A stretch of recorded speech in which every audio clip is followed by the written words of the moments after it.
बिहार के खास शो चुनावी चौसर में और मैं हूं आपके साथ आत्मजा। क्या बिहार की सियासत और बिहार का चुनाव एक बार फिर से अगड़ा और पिछड़ा के बीच होने वाला है? क्या यह 24 की जो जंग हो रही है इसमें अगड़ा बनाम पिछड़ा हो रहा है? यह बात हम इसलिए कह रहे हैं क्योंकि टिकटों का जो बंटवारा महागठबंधन और एनडीए में हुआ है वह बतलाता है कि कहीं ना कहीं से नेताओं के दिमाग में यह बात जरूर रही होगी कि चुनाव को क्यों ना अगड़ा वर्सेस पिछड़ा बना दिया जाए, क्योंकि इस तरह का चुनाव होगा तो इसका पूरा का पूरा फायदा पॉलिटिकल पार्टीज को मिलता है और अगर पॉलिटिकल पार्टी की बात करें तो उसका पूरा फायदा महागठबंधन को मिल सकता है। ऐसा अनुमान जो है वह महागठबंधन के नेता लगा रहे हैं। अब होगा क्या यह तो जनता ही तय करेगी, क्योंकि लोकतंत्र में जनता ही मालिक है। लेकिन टिकटों का जो बंटवारा हुआ है उस पर आप एक नजर डालिए। तो आइए हम आपको बताते हैं कि महागठबंधन के उम्मीदवारों को किसे कहां से टिकट मिला है और उसके बाद फिर हम चर्चा करेंगे कि एनडीए में कहां किसे किसको टिकट मिला है।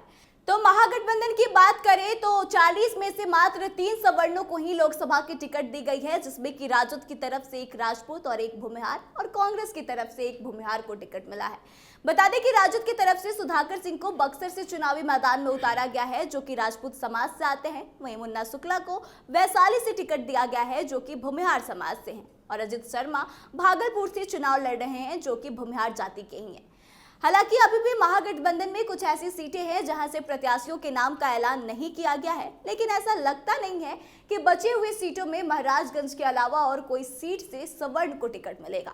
तो अगर महाराजगंज से किसी सवर्ण को टिकट मिल भी जाता है तो कुल मिलाकर 40 में से मात्र 4 ऐसे सवर्ण कैंडिडेट्स हैं जिस पर महागठबंधन की तरफ से भरोसा जताया गया है। बाकी बचे 36 सीटों पर पिछड़ी जाति के लोग ही चुनाव लड़ रहे हैं और उन पर ही लालू प्रसाद यादव ने भरोसा जताया।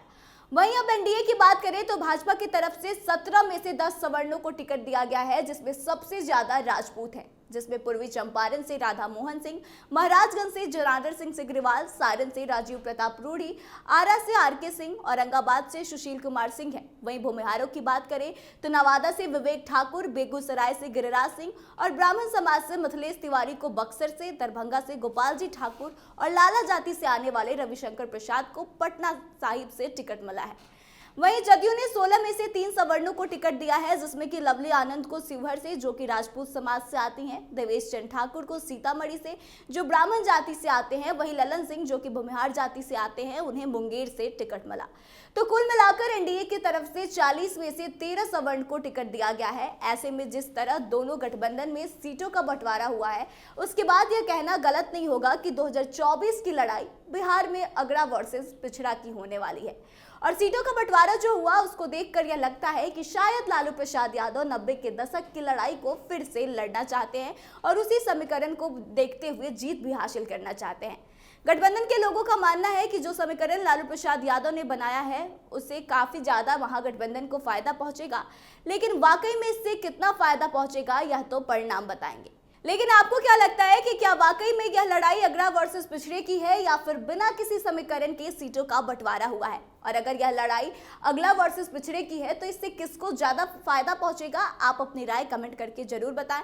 फिलहाल इस खबर में बस इतना ही। आगे की तमाम खबरों के लिए बने रहे हमारे साथ, देखते रहे कैपिटल टीवी बिहार। धन्यवाद।